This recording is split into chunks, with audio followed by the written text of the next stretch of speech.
Let's talk about why habits are so difficult to maintain. And you probably haven't heard all of these reasons before, so let's get started. One of the biggest reasons I've seen for this problem is changing habits before it's actually ready. I'm going to tell you this through one of my stories. There was a period of time where I really wanted to just run more. I wanted to get up around 5 or 6 and then run about let's say a mile.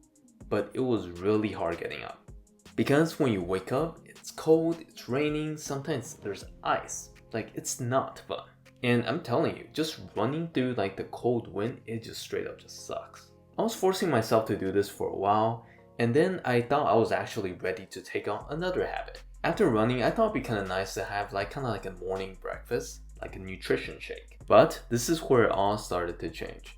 I started to really realize that the dread of waking up is even more now. Because now, not only do I have to go run in the cold, now I have to also make breakfast. The resistance to get up just got much harder. And then this is when I really started to realize that you're not really ready to switch to another habit until you don't actually have to think about the first one. This means that if you still dread and you still think about a habit, even though if it's 90 days already, you're still not ready to switch. You only feel ready when things are automatic, and that you don't feel a sense of resistance towards it.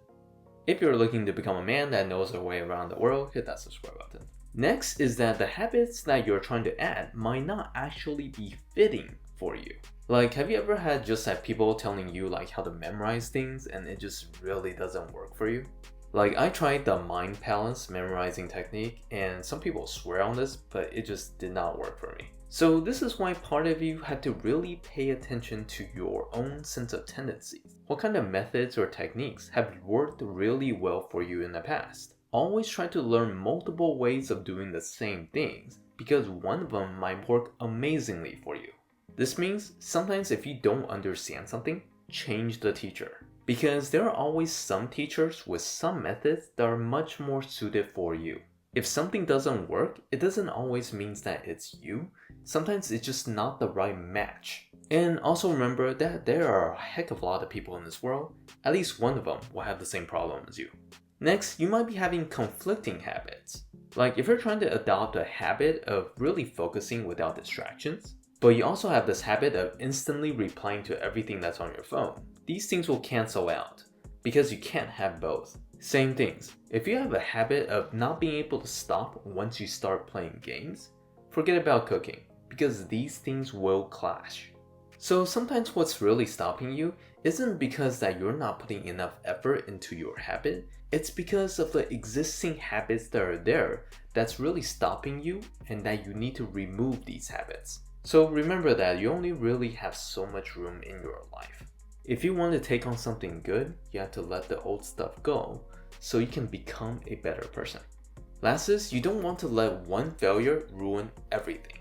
It's very easy, very easy to just really get started and everything's going well and then suddenly you miss the day. You get discouraged, you want to start over because you want to do a good job. But now you want to give up because you messed up. But this is the main problem.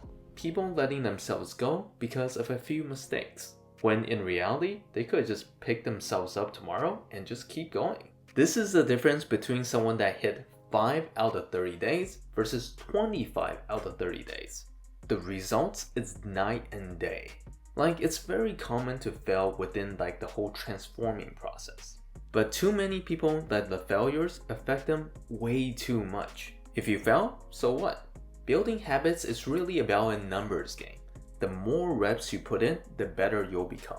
You want to become the guy that practiced the same punch 100 times and not just give up 5 times because you missed the punch. Don't make failure a big deal, because it's not. So let me know which one of these points that you guys like, add it down in the comments, and I will see you guys in my next video.